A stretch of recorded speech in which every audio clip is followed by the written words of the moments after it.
Wanting to Die by Anne Sexton. Structure, Summary, Analysis.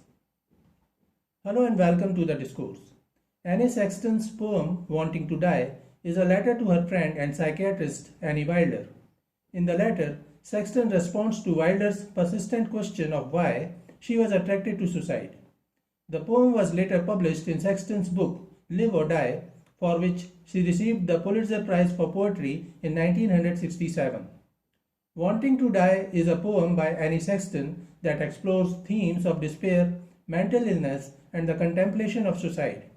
The poem is written in a deeply personal style that reflects Sexton's own struggles with depression and her complex relationship with life and death. Anne Sexton was a leading figure in the late 1950s and early 1960s confessional poetry movement. Confessional poetry is known for its focus on the poet's personal experiences and emotions, often delving into themes of trauma, mental illness, and intimate relationships. Sexton's poem Wanting to Die is a prime example of this style of poetry. The poem is often studied for its raw honesty and emotional depth, and it further solidified Sexton's reputation as a significant voice in confessional poetry. Structure of Wanting to Die. The poem Wanting to Die by Anne Sexton consists of 33 lines written in free verse, lacking any specific rhyming scheme or meter. These 33 lines are set in 11 tercets, 3-line stanzas. This structure contributes to the poem's rhythmic flow and allows for a compact expression of complex emotions. The poem follows a conversational tone and addresses an unnamed you, creating an intimate and personal dialogue. This direct address enhances the confessional nature of the poem, inviting readers into Sexton's inner world. This poem is a journey through despair that reflects the speaker's struggle with suicidal thoughts. The poet employs vivid imagery and symbolism throughout the poem, for instance, comparing the desire for death to an addictive substance. Unnameable lust. The poem suggests that dying can become a drug, a passionate rush, something to long for. Summary of Wanting to Die. Stanza 1, lines 1 to 3. Since you ask, most days I cannot remember. I walk in my clothing, unmarked by that voyage. Then the almost unnameable lust returns. The speaker in this poem seems to be answering a question from the reader.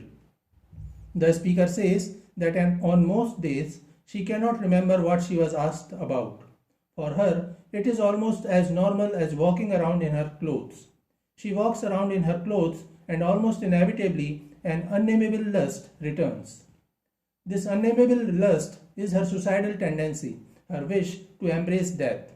Stanza 2, lines 4 to 6. Even then, I have nothing against life.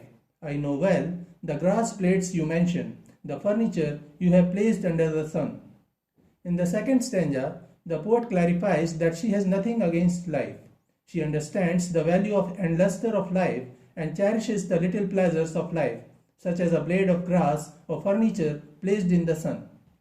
Her desire to embrace death does not mean that she blames her life or does not enjoy its simple fleeting pleasures. It is not that she is troubled by the difficulties of daily life and contemplates suicide as a rescue. Rather, death is a lust for her. Stanza 3, lines 7 to 9. But suicides have a spatial language. Like carpenters, they want to know which tools. They never ask why build. In this stanza, the poet extends the metaphor of furniture and uses simile to suggest the tendency of those who like the idea of death. She says that people who commit suicide only ask themselves about the means, not the ideas behind them. And she would know since she made several attempts at suicide during her life. Stanza 4, lines 10 to 12. Twice I have so simply declared myself, have possessed the enemy, eaten the enemy, have taken on his craft, his magic.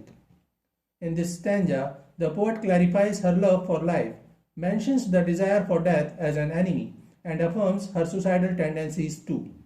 She has tried to kill herself before, twice, and she is intimately aware of the thoughts and actions surrounding suicide. Twice she has defeated the enemy. Stanza 5, lines 13 to 15. In this way, heavy and thoughtful, warmer than oil or water. I have rested drooling at the mouth hole. The poet adopts a passive tone to suggest her internal struggle. There is a tinge of discordance, of elements. Oil and water do not mix well. The poet is heavy and thoughtful, with the thought of death, while deep in thought she is drooling at the mouth hole. Stanza 6, lines 16 to 18.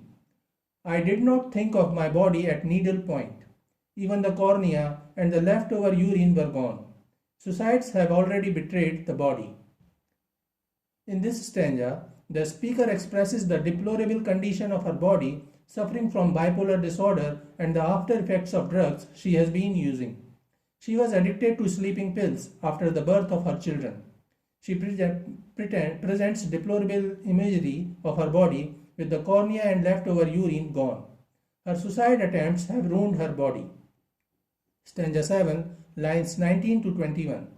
Stillborn, they don't always die, but dazzled, they cannot forget a drug so sweet that even children would look on and smile. In this stanza, the poet depicts her failed suicidal attempts as stillborn. She compares the thought of suicide to an addictive drug that even children would look at and smile at. The idea of suicide as a stillborn baby screams the awful entrapment of a soul in a body that wants to die. Stanza 8, lines 22 to 24. To thrust all that life under your tongue, that all by itself becomes a passion. Death is a sad bone, bruised, you would say. The speaker compares suicide attempts with life, which is on the brink of destruction. To take one's life under one's tongue becomes a passion. It was something she spent a great deal of time thinking about and was consumed by. The poet refers to death as a woman that is bruised.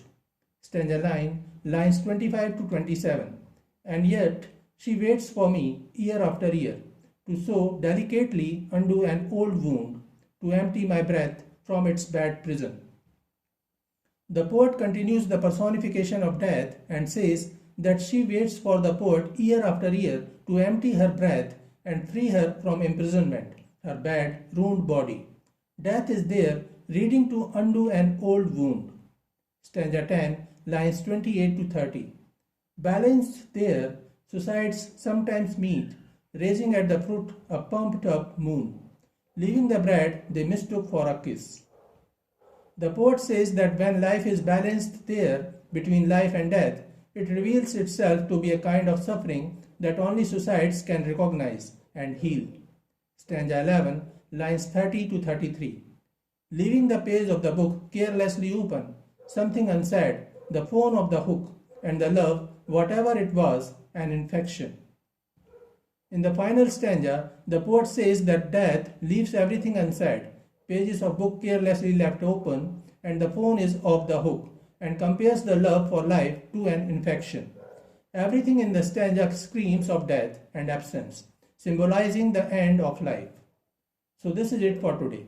We will continue to discuss the history of American English literature. Please stay connected with the discourse. Thanks and regards.